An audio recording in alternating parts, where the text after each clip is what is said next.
Hey everybody, I'm here to do my head toe assessment, but before I do that, I'm going to do an environmental scan just to check to make sure the area is safe for both myself and my patient.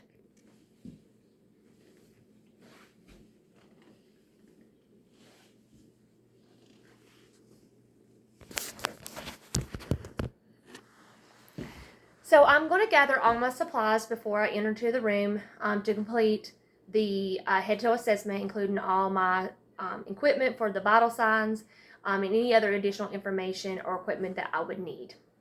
So I've gathered all that equipment. If the patient was on isolation precautions, of course, I would provide the PPE, and I would make sure I had done the protocol for that PPE.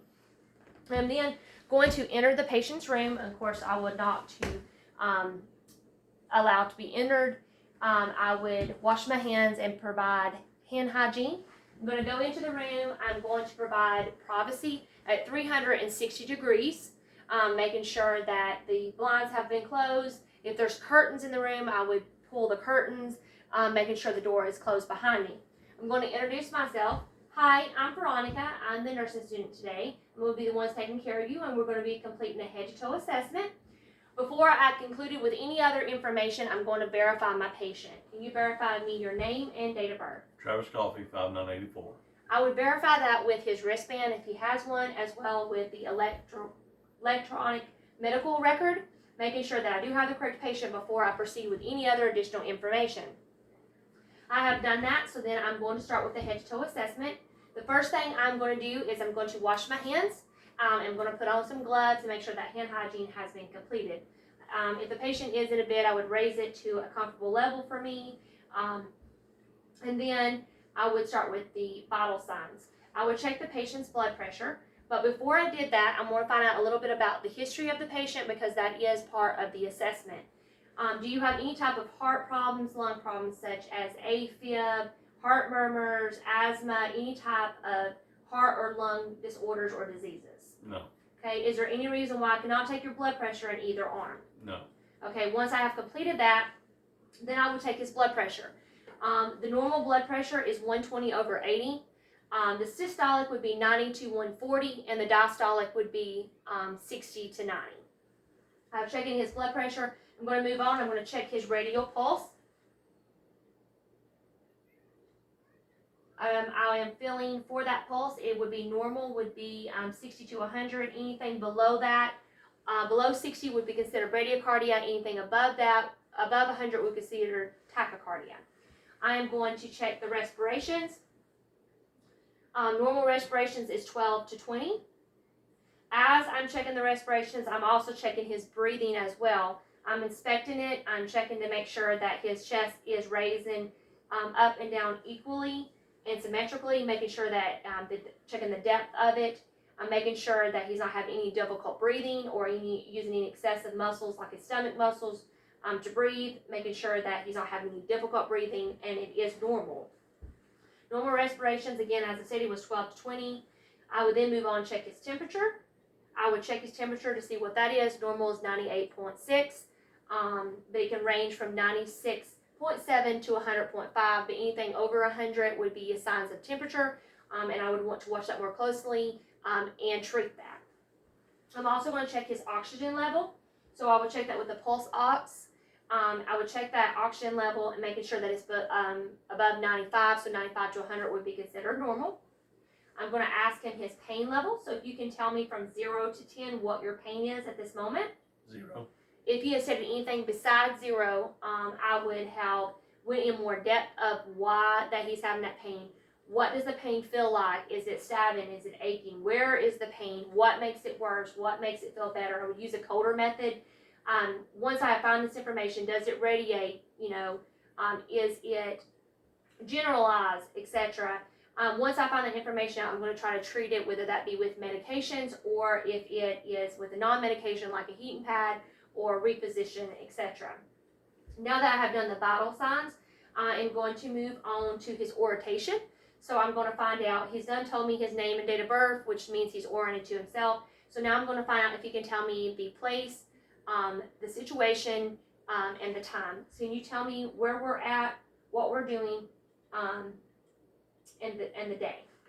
Today is Sunday, 11/21/21. We were in Mars Hill doing a head-to-toe assessment. Okay, so since he was able to tell me the time, the place, what the situation was, and he's oriented to himself, he would be oriented times 4. If he was only able to do 1, 2, or 3 of those, it'd be oriented times 1, times 2, or times 3.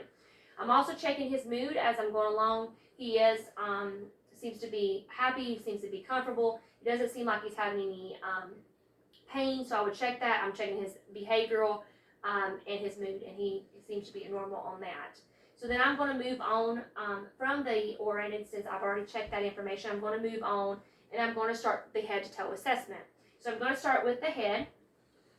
I'm going to check the head first. I'm checking for any type of abnormalities, such as I'm looking for any abnormality moles or tumors, any type of lumps, any type of cuts or abrasions, discoloration, hair loss, which in his case he does have some hair loss here. Any of that kind of stuff would be documented as abnormalities. And as I said, he does have some hair loss, so that would be considered some abnormalities. After I have done that, I am going to palpate, and I'm going to feel for any tenderness, or like I said, or any like lumps. I would do that along as I'm doing the inspection. As that, I'm going to move on down. I'm going to check his nose. So I'm going to check to make sure he can breathe out of each nair. I have inspected his nose. I have checked to make sure there was no abnormalities.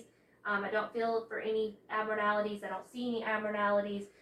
Such of these things would be like if there was some type of cut, if the bone seemed to be not straight and was over to one side, his nose is kind of curved, etc., anything like that, or any cuts or abrasions on the nose. I'm going to check inside the nose. I'm looking for the mucosas to see if it's getting bloody or any type of blood clots or if anything's lodged, which is not, so that is within normal range. I'm then going to move on to his eyes. Do you wear contacts or glasses? Contacts. Okay. So since he does wear contacts, I know that there is a visual impairment there, so I would note that. I would still go ahead and complete the visual test. I would check the near vision and the far vision just to make sure that the contacts or the glasses he's wearing is appropriate and is working for him to get him what he needs. I'm going to check for the eyelids. I'm checking the eyelids, I'm checking the eyelashes, the eyebrows, all the way around the eyes, the color of the eyes, making sure there's no type of discoloration such as yellow or any type of bloody mucus or any type of fluids coming from the eyes. Everything looks normal there. There's no abnormalities on for the outside. I would then check for the pupils. I'm going to look to make sure that the pupils are round and reactive to light. They are constricting. They are accommodating to light as well. I would do this in a dark room. I would not have the blinds open. I would have it more the blinds closed and the lights cut off as I check that. But I would check that one eye at a time. But as I'm checking the pupils on one, the other eye should constrict as well a little bit. And I'm checking that. They are symmetrical. They are constricting like they're supposed to. So he is completing the PERLA, which is pupils are equal, round, and reactive to light, and they are accommodating. So that is completed, and that is correct. I'm going to then check for the cranial nerves 3, 4, and 6. So if you could follow my pen with your eyes. I'm checking here to make sure that he is able to follow the pen in either an H shape or a star shape, which in this case I'm using the H shape, to make sure that he's able to follow my pen just with his eyes, not with his head, and making sure that both eyes are moving equally with the pen, in which in this case he was able to do that. I am going to go ahead and I'm going to check for, if you will, first if you'll puff out your cheeks for me, okay, if you'll show me your teeth, okay, if you will tighten your jaws.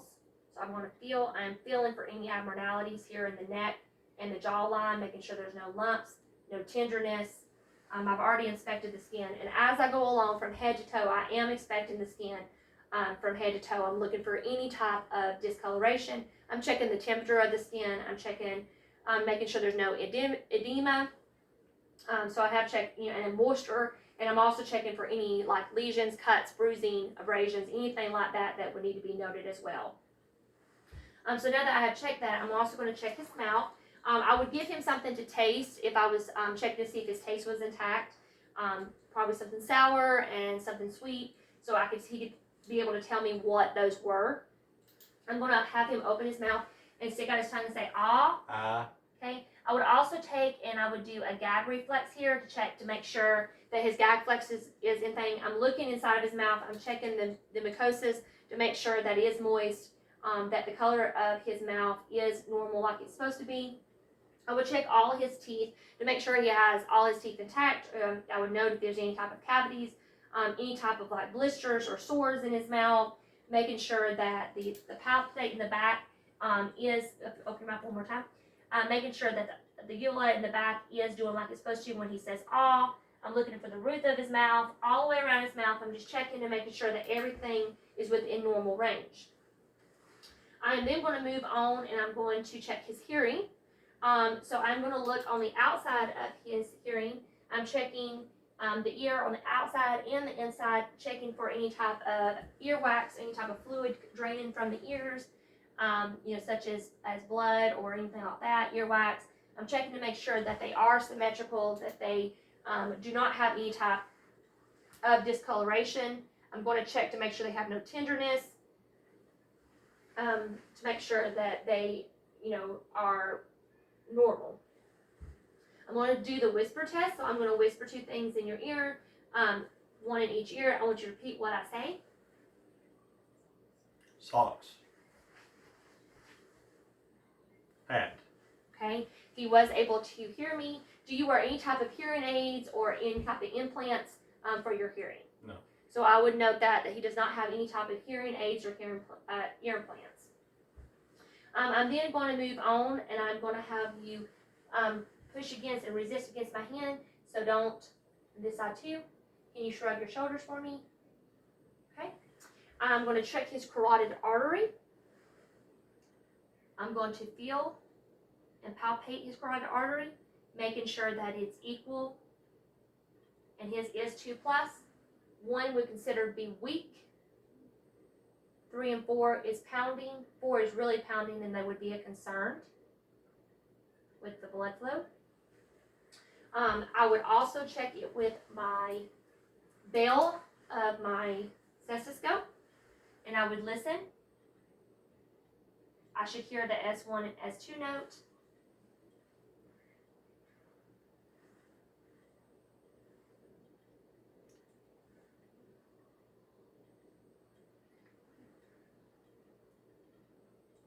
Okay, everything sounds good there. I'm then going to do a sensation test to make sure that he has sensations from his head to his toes. So if you'll close your eyes for me, tell me what I'm touching. Left cheek. Right cheek. Forehead. Left arm. Right arm. Left leg. Right leg. Right foot. Left foot. Okay, so he does have sensation from his head to his toes, and he's able to feel all that. I would check all his pulses. So I've checked his carotid pulse. I'm going to check his radial pulse. The carotid pulse, I would not check at the same time. I would do 1 at a time, just to making sure, because if you do more than that, you could cause the patient to pass out. But for the rest of the pulses, so for both the radial, I am checking to make sure they are symmetrical. I'm checking the rate and the rhythm. He is 2+. I'm going to check his tibial pulses.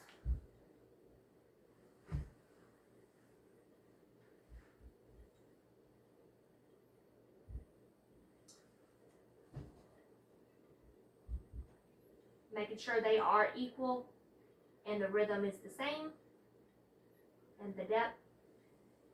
And I'm going to check the top of his feet.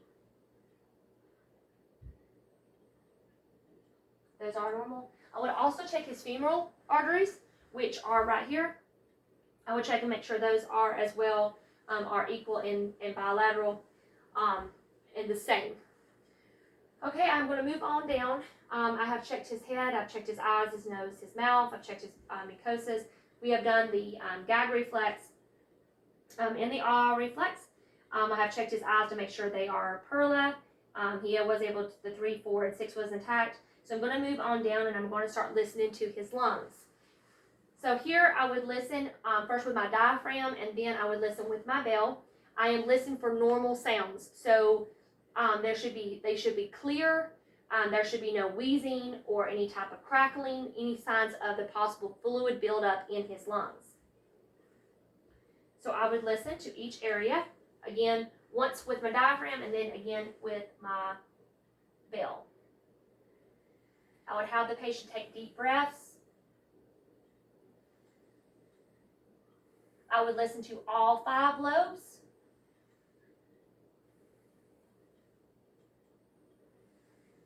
Listen to each side. Can you lift your arms up for me?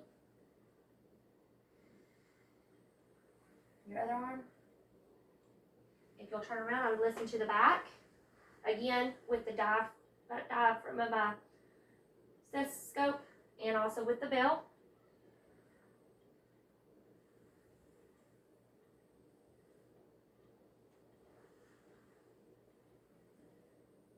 And of course, I'm going to listen to the sides as well.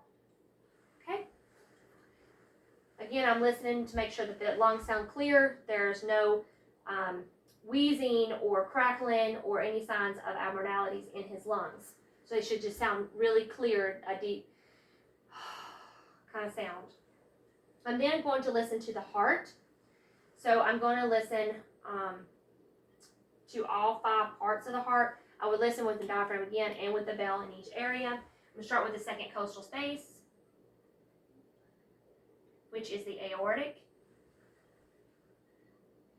And then the pulmonary, which is in second costal space on the left-hand side. Third costal space, which is the Erb's point. Fourth costal space, which is the tricuspid. And the fifth costal space, which is the mitral. In the upper 2, I'm going to hear the S2 sound more. The Erb's point, it's going to be louder. The Erb's point, they're going to be equal. And in the tricuspid and the mitral valve, the S1 is going to be louder than the S2. Should I hear any type, I'm listening for any type of whooshing or swishing sound or any additional sounds, which could be a sign of like S3 note, S4 note, or a murmur. So I'm going to listen for those. I should just hear a lub dub, lub dub, lub dub. If I heard something other than that, then it would be an abnormality.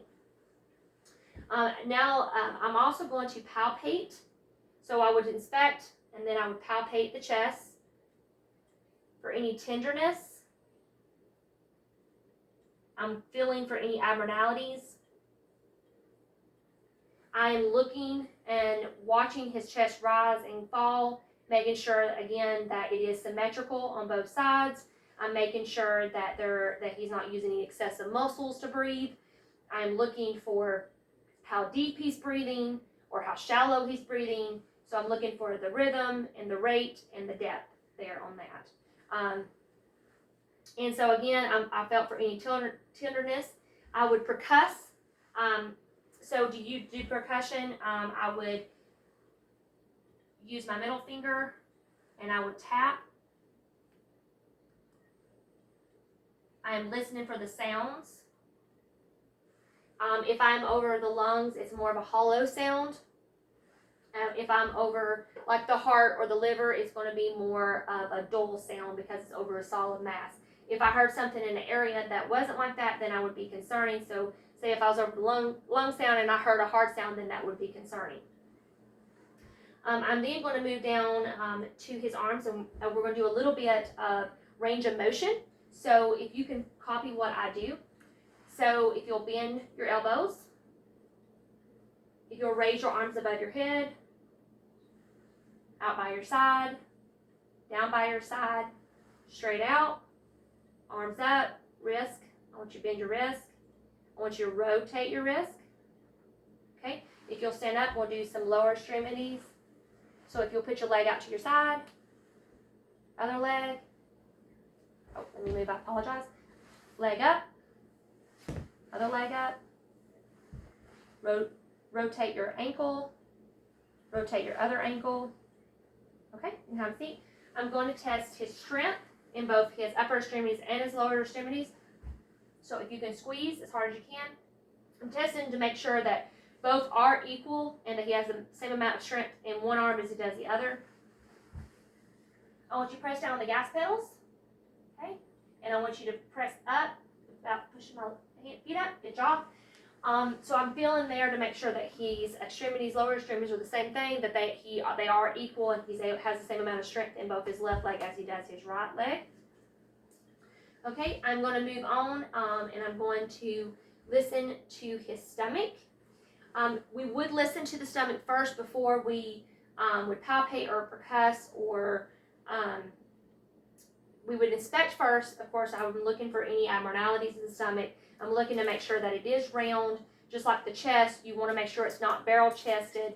So the stomach, we are looking to make sure it's kind of round a little bit, which is normal. Making sure there's not no bulging or area that looks abnormality. We would look for that if it was first. Then we would listen before we would palpate or percuss. I would listen to all four quadrants with my diaphragm here. So I'm going to listen to the lower right quadrant,